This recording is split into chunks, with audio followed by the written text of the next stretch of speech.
Welcome to today's convening of the Creative Consultants. I'm Trudi, the Chief Communications Consultant. And I'm Matt, Chief Content Consultant. And today we are excitedly joined by Alyce Lampe, who is our contract consultant for today.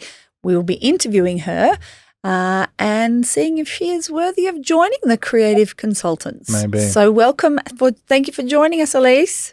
Thank you so much for having me. Now, Alyce, I'll let you in on a little secret. We like to, as tradition goes, as we do every episode, start with an inspirational quote. It's custom, after all. It's custom, isn't it? So I have a very special one for you today. Alyce, you might be feeling a bit nervous about your job interview with us. A little bit. Here we go. This is anonymous. I don't know who said this, but a job interview is not a test of your knowledge, but your ability to use it at the right time. That's good. Ooh, I like that one. That one's really good. Inspirational quote. Yeah. Yep. What does that conjure up for you, Alyce, when we've forced you into a very strange job interview situation?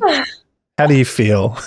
Well, I think alluding to the nervousness, but someone also shared with me that nerves is just a sign that you care. I lovingly take those nerves. And I like the piece about timing because what conjured up for me is luck. I think a lot of people speak about, I got lucky, what a lucky circumstance. But actually, my opinion of luck is that perfect intersection of timing and preparedness. So when you talk about knowledge, being able to apply it in that interview at the right time is that kind of perfect combination or concoction of luck, preparedness, and perhaps nerves. Oh, yeah. I love that. Can we hire her right now? Yeah, done. You got the job. Once again, episode done. Yeah, boom, done. Can we start with the traditional interview question of saying, tell us a bit about yourself? Yeah, I think so. Perfect. Sure. So yes, my name is Alyce. I am originally from Australia. I'm from a small place called the Sunshine Coast, which hopefully you're familiar with. It's a very pretty little part of the country. I'm currently based in Shanghai. I recently moved here about 3.5 weeks ago. And prior to that, I spent about the last 14 years of my life living between Germany, Singapore, the Philippines, and yes, now Shanghai. So very much a global citizen, and I like to describe myself as being someone that's eternally curious. So I'm very passionate about connecting with people, and I so appreciate being able to make friends and colleagues and connections with people all over the world, because I think that's the spice of life, coming from different walks of life. I'm also a very passionate storyteller and communicator, which I believe we might touch on later. So I'll keep that tucked away. And then in my spare time, I'm extremely passionate about health and well-being. So I have a mild obsession with Barry's Boot Camp. I love a good HIIT workout, and especially if that workout resembles a nightclub where it's dark and techno music, then that's my jam. So yeah, that's a little bit about me. I love curiosity. I think we've talked a lot about play and creativity, but I think curiosity is the one thing we haven't really delved into at our end. What is it about curiosity that really, I guess, it keeps you curious and inspired to do what you do? I think that we just don't know everything, and I 100% settle into that, and I don't aspire to know everything. I'm just so curious to try different things and expand my understanding of, I guess, one another, humankind, but also what I'm capable of. And when I think of curiosity, actually, I really attribute a lot of it to my lovely husband. He's from Germany, and one of the things that I feel I discovered about his culture was his eternal sense of curiosity. And so often when I meet with my mother-in-law, I feel like I'm being interrogated because she's got so many questions for me, but actually that's her curiosity that's coming through. And that has really, brushed off on me since, being together. We've now been 15 years together, and I'm always wanting to understand things more. So I'm constantly Googling, okay, well, what does this mean? Or, why is that relevant? Or, what's something that I could also try or discover? And I guess when moving around so much and living in different spaces, the way people approach things or perceive things can be so different to my upbringing. And I love that. I love discovering that. Like, what's a tradition that you have for Chinese New Year right now, sharing a meal with your family?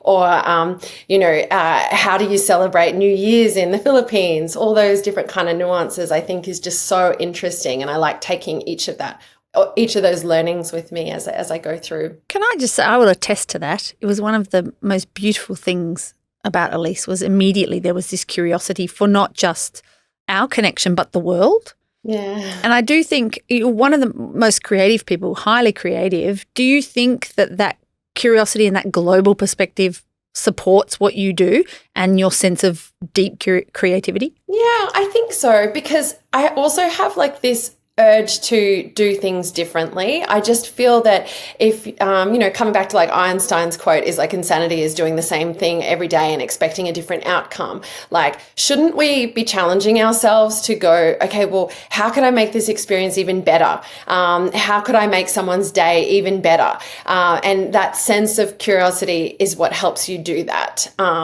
Whereas if I approach everything with like a stock standard, oh, well, this is how we've always done it, or this works, I know it does, guys, you can go now. Like, you miss out on so much. And I think as well, coming back to like how that plays a role in work on a day-to-day basis. I love meeting someone that is able to say, oh, we tried this. And then I think, oh, cool. Well, maybe I could weave that in and see how that lands with my work and my audience as well. And that, I think, continues to encourage me to keep that sense of curiosity. Yeah. How do you inspire that way of thinking for somebody else that might not be so open to it? Because I know, we often get brought in to create engaging and creative sort of products at the end of the day. And so often there's a resistance because it's hard to think of a creative way of being or being curious and sort of thinking about, well, we've done it all this way in the past. Why should we reinvent the wheel when we all here know that there's huge benefits to that? But how do you go about inspiring somebody to be more curious and creative? I think a big piece of that is also creating the environment and the parameters that people feel safe to fail, because that fear of failure stops so many people from being curious or trying something different. And if you're able to set the parameters and go, you know what, let's run with it. Let's get crazy with it. And if all else fails, then at least we tried. At least we gave it a go and we tried something different. And what happens if it turns out to be the most amazing thing ever and it's the most amazing discovery and we love it so much that we, inspire others to do it, or it turns out to be something that we, hate and will never do again? It comes back to that quote, like sometimes you win and sometimes you learn, but everything is about learning. And if you're not learning, you're not evolving, you're not growing, and you're stagnant. And if you're stagnant, I mean, we have one precious life. Like I can't imagine, keeping in that safety bubble all the time. You miss out on so much. So I'm mindful that that's a lot of energy. And obviously I need to tailor it to my audiences. And again, the Germans come to my mind straight away when I think of having worked for so long in Germany. So I know to taper that and tailor that to my audiences as well. I think in Australia, perhaps this energy can also be really well reciprocated, and then it can, continue to snowball and increase, and then we're all like, yeah! But sometimes in other settings, and I might need to tone it down a little bit and meet people where they're at. And whilst someone might be really comfortable in doing what's always been done, working with them to say, if we could just tweak one thing, if we could just try one thing slightly different, and set these parameters to say, this is what success looks like, and this is when we know to call it and say this wasn't a success, then we know that we've tried. We've just tried. I think that's the important piece. I think you moderate that very well. I was at a conference that Alyce was running and I was watching people interact with her because I didn't know anyone there. And you definitely moderated immediately, just naturally moderated how you approach them, which I thought was really beautiful. Thank you. I've got a question. It's just in terms of working in the wellness space. You work with employee wellness and cultural wellness. What role do you think creativity and play has in that space? Oh, so much. And that's the great thing about well-being, right? Like, it's so open to interpretation. Well-being for one organization might mean mindful lunch breaks. What came up in my LinkedIn feed the other day is that Duolingo has like a non-negotiable, I think from, was it 12:30 until 1:30 p.m. and they posted these photos all over their profile about their empty offices between 12:30 and 1:30 p.m. They have block lunchtime where duos eat lunch together and they take that time. I love. And they said, you will never find anyone. This is what our lunch break looks like. You will never find anyone at their desk at this time. So that could be well-being for a company. Well-being for another company might be having, in-house masseurs come in and they get to have a little shoulder rub whilst at work. Or they might do, 9D breath work, which I also had friends do at work, which is pretty intense if you haven't tried it before. It's pretty intense. So, it's really tailorable and I think well-being, particularly in the workplace, it depends on what the company is, what the company values are or what's important for them. And it could even change depending on the time in that company's year or what's happening in their world at that time. But you can go as big or as little as you wish, depending on, what's important to you at that time. There's so much space for creativity. And sorry, just another one. I often come up with things as I'm talking, so feel free to chop this later. But well-being could also be something as simple as writing a note to a colleague and leaving it for them and saying, gee, your hair looks amazing today, and I'm so grateful to start my meetings with your smile. Thank you for being here. That could also be well-being, practicing that kindness to one another. That's so cool. I love that. I'm also demanding a masseur for season 2. I mean, we'll talk to the bosses and we'll see what we can. Maybe just mid podcast massage. It's just like, yeah, it's great. I love that. It's really good.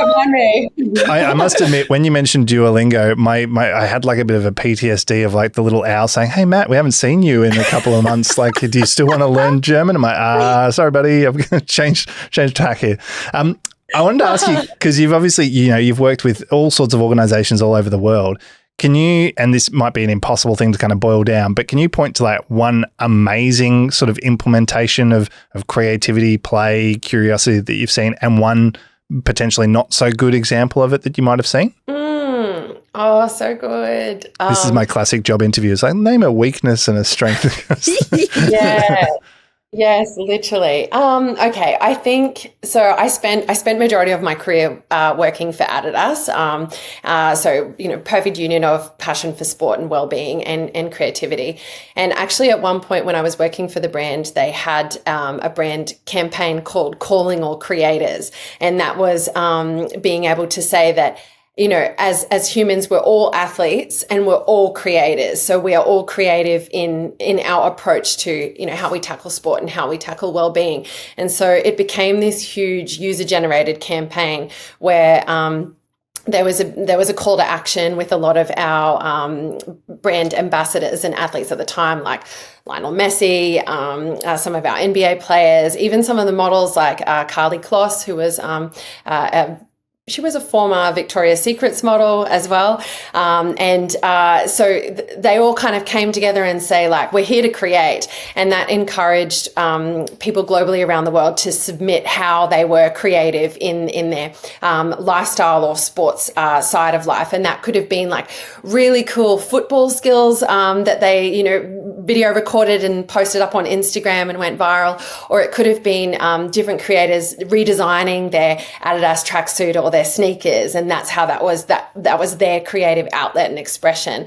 So that's probably one that just kind of comes to mind immediately. But working on that brand, like, I think I have like endless stories for creativity there, and the fact that the organization really encouraged that creativity was so exciting to be a part of. And then even from an employee perspective, I mean, they created a workplace that was creative. They installed a walkway between buildings that is a trampoline, so you can literally bounce to your meeting if you want. Both of your faces. Just demands coming out the wazoo here. Oh my gosh, a trampoline between buildings. Gosh. Yeah. Can you imagine bouncing to your meeting if you wish? Yeah, so many Wow. different examples, which was quite cool. And there was a gym and a track and a football field and everything there at work, and it wasn't unusual to meet your head of brand in your lunch break doing a workout or running laps or doing a HIIT workout in the stadium with people. So there was just so much space for creativity because, as you would know from so many different interviews and stories and quotes and what have you, creativity rarely comes when you sit at the desk and look at that empty notepad and say like, yeah, now I'm going to be creative. You have to get outside, get some fresh air, maybe sweat a bit, listen to some techno when you do your sweat, do whatever is your jam. And I think that really sparks a lot of creative thoughts. So that's probably one good example. One perhaps not so good example, and I won't name. Boo, boo. Yeah, come on. But I had worked previously in an office where we didn't have windows that could open, and we didn't really have access to natural light. And there was the tendency to set the air conditioning to levels of like 17, 18 degrees. So all of that kind of combined, and I only learned about this through my work with the International Well Building Institute later on, about just how important your indoor environment is. And when I reflected back on that time and working in that office, and there was so much, I was constantly seeking out excuses to go work in a cafe or to take meetings outdoors. I was really struggling to go into that office.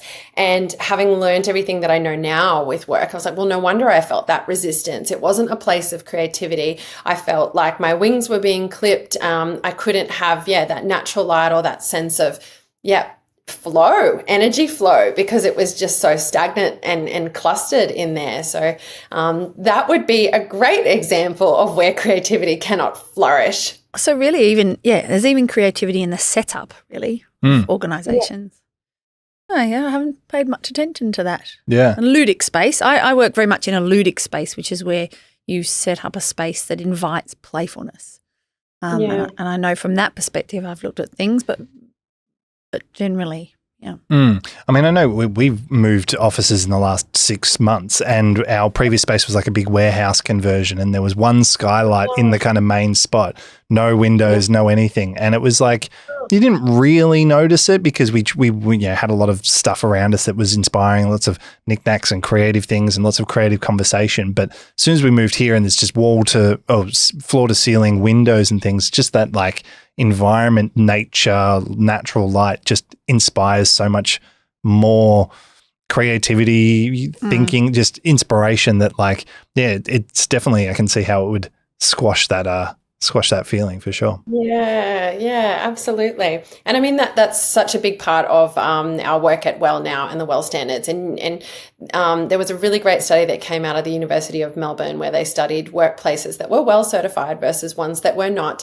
And the ones that were well certified stated much higher levels of employee engagement and productivity. And when you have pieces in part there where it focuses on good indoor air quality, natural light, biophilic design, so having plants around, workplaces that encourage movement, workplaces that focus on good nutrition, all of that is just the perfect setup and frame for creativity to blossom, because you're in a place that feels good and you want to be there. Yeah. Before we wrap up the official first job interview and decide whether we invite you back for a second job interview, yes, I'd love to know what one thing you would want to impart to somebody that would be considering trying to involve creativity, play, curiosity into their work, and whether it's on an individual level or an organizational level. Like, what's, I guess, the one thing, if you could leave a piece of advice to embrace that, what would that be? I feel like I want to steal a little bit from Trudi because I'm such a fangirl. But Trudi had really planted something during one of our workshops where we were lucky enough to have, or our summits where we were lucky enough to have Trudi come join us. And I can't remember her exact phrasing, but it was something along the lines of like, take the everyday mundane and make it playful. And the perfect example of that, which we actually did during our summit, which I love so much and I tell everyone about, was something as simple as introducing yourself, because we've all been to the networking events. We, oh, hi, I work for so-and-so and I'm in this role. But what happens if you flipped it on its head and made it a little bit unusual? And in that circumstance, that unusual was giving ourselves a unique spy name and whispering it to the person beside us without making eye contact. And you should have seen the room just erupt. And I think what was cool about that was that you immediately had a sense of connection with your neighbor or the people in the room. So what I would like to say in that sense of injecting a little bit more play and creativity, it doesn't have to be huge. It doesn't have to have a huge budget. Look at your everyday and see, is there just one thing that you could tweak or do differently? Could you, entering into a meeting room, ask everybody to get up and then reassemble the room so that they're sat beside someone else, because we all want to sit beside our office bestie. But what happens if you had to go over and give someone a compliment that you've never met before? Tell them one thing that you notice about them. And if that's how you start your day, I think creativity can be in so many different shapes and forms. And we should be encouraged to seek out that creativity and not be afraid to lean into it. I think that answer alone warrants her a second interview. I mean, yeah. Are you free? Are you free for a follow-up interview, Alyce? Well, I have to check my schedule. Oh, she's in high demand. We got to lock this in. Lock it in. All right, great. We'll see you for part 2 of your job interview. See if you've landed it. Okay. Perfect. How do we end this? That'll do.